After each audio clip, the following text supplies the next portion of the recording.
விருச்சிக ராசியில் இருக்கிறவங்களுக்கு ஆடி மாத ராசி பலன்கள் பார்க்கலாம். மாத தொடக்கத்தில் உங்களோட ராசிநாதன் செவ்வாய் 9ஆம் இடத்தில் சூரியன் அப்புறம் புதனோட இணைஞ்சு சஞ்சரிக்கிறாரு. சூரியன் உங்களோட ராசி அடிப்படையில் தொழில் ஸ்தானாதிபதியா இருக்கிறவரு. புதன் அஷ்டமாதிபதியா விளங்கினாலும் லாபாதிபதியாகவும் இருக்கிறாரு. அதனால தொழில் வளர்ச்சி கூடுதலா இருக்கும். உங்களோட முன்னேற்றம் மற்றவங்களை ஆச்சரியப்பட வைக்கிற மாதிரி இருக்கும். கடந்த சில மாதங்களா மனக்குழப்பத்தோட வாழ்ந்த உங்களுக்கு இப்போது பணப்புழக்கம் அதிகரிக்கும். நண்பர்களின் ஒத்துழைப்பு கிடைக்கும். 7.5 சனி வக்ர இயக்கத்துல இருக்கிறதுனால ஆரோக்கிய தொல்லை அகலும். உற்சாகத்தோட பணிபுரிஞ்சு உன்னத நிலையை அடைவீங்க.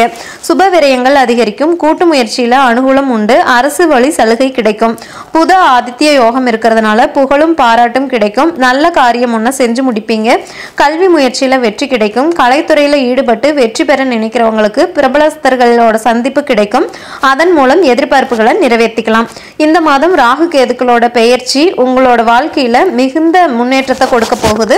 இதுவரைக்கும் 10ல் சஞ்சரித்து வந்த ராகு இனி 9ல் சஞ்சரிக்க போறாரு. 9ல் சஞ்சரிக்க போற ராகுவால ஒளிமயமான எதிர்காலம் உங்களுக்கு உருவாகும். பூர்வ புண்ணியத்தின் பலனாக உங்களுக்கு கிடைக்க வேண்டிய யோகங்கள் அனைத்தும் வந்து சேரும். ஞானகாரகன் கேது இப்போது 3ஆம் இடத்துக்கு வரப்போகிறதுனால வழக்குகள் சாதகமாகும். வசதிகள் பெருகும். உடன்பிறப்புகள் உங்கள் குணமறிஞ்சு நடந்துக்குவாங்க. திருப்பணிகள் செய்யும் வாய்ப்பு கைகூடும். ராகு கேதுக்களால தொழில் வளம் கூடவும் பொருள் வளம் பெருகவும் குடும்ப முன்னேற்றம் அதிகரிக்கவும் நாகசாந்தி பரிகாரங்களை தேர்ந்தெடுத்து யோகம் தரும் ஸ்தலங்களை தேர்ந்தெடுத்து போய் செய்கிறது நல்லது. வெள்ளிக்கிழமையில அம்பிகை வழிபாட்டை ஆடி மாதம் மேற்கொள்ளலாம். ஜூலை 22ஆம் தேதி சிம்ம ராசிக்கு புதன் வர்றாரு. இப்படி வரும்போது தொழில் சிறப்பாக நடைபெறும். துணையா இருக்கிறவங்க தோள் கொடுத்து உதவி செய்வாங்க. உத்தியோகத்தில் இருக்கிறவங்களுக்கு உயர் பதவியும் ஊதிய உயர்வும் கிடைக்கும். ஜூலை 30ஆம் தேதி சிம்மத்திலும் ஆகஸ்ட் 6ஆம் தேதி கடகத்திலும் புதன் வக்ரம் பெறுறதுனால இந்த வக்ர காலத்திலும் உங்களுக்கு ஒரு சில நன்மைகள் நடைபெறும். தொழிலில் புதிய பங்குதாரர்கள் வந்திணைந்து பொருளாதார நிலையை பெருக்கி கொடுப்பாங்க. ஜூலை 27ஆம் தேதி கடகத்திற்கு ராகுவும் மகரத்திற்கு கேதுவும் வர்றாங்க. இந்த மாற்றம் ஒரு நல்ல மாற்றம் தான். 9ஆம் இடத்துக்கு ராகு சஞ்சரிக்கும் போது பொன் பொருள் சேர்க்கை ஏற்படும். புகழ் கூடும். பண்புள்ள மனிதர்களோட பழக்கத்தினால பண தேவைகள் உடனுக்குடன் பூர்த்தியாகும். புதிய ஒப்பந்தங்கள் வந்து சேரும். பூமி வாங்கும் யோகமும் உண்டு. கேது பலத்தால் சகோதர சச்சரவுகள் அகலும். வழக்குகள் சாதகமாகும். கொடுக்கல் வாங்கல்கள் திருப்திகரமாக இருக்கும். அருளாளர்களின் ஆலோசனைகளோடு தொடங்கிய காரியம் வெற்றிகரமாக முடியும்.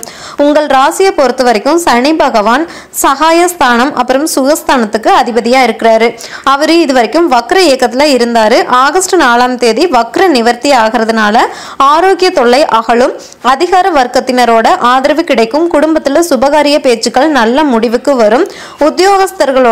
உத்தியோகஸ்தர்கள்ல ஒரு சிலருக்கு உத்தியோக உயர்வும் ஊதிய உயர்வும் வந்து சேரும். உங்களுக்கு இறை வழிபாடுன்னு பார்த்தீங்க அப்படின்னு சொன்னா சனிக்கிழமை தோறும் யானை முகனையும் அனுமனையும் வழிபடுறது நல்லது. நல்ல நாட்கள் ஜூலை 19, 20 அப்புறம் 24, 25, 28, 29 ஆகஸ்ட் மாதத்திலிருந்து 4லிருந்து 6 தேதிகள் வரைக்கும் அப்புறம் 9, 10, 15. மேலும் தகவல்களுக்கு சேனலை சப்ஸ்கிரைப் பண்ணுங்க. தேங்க்யூ.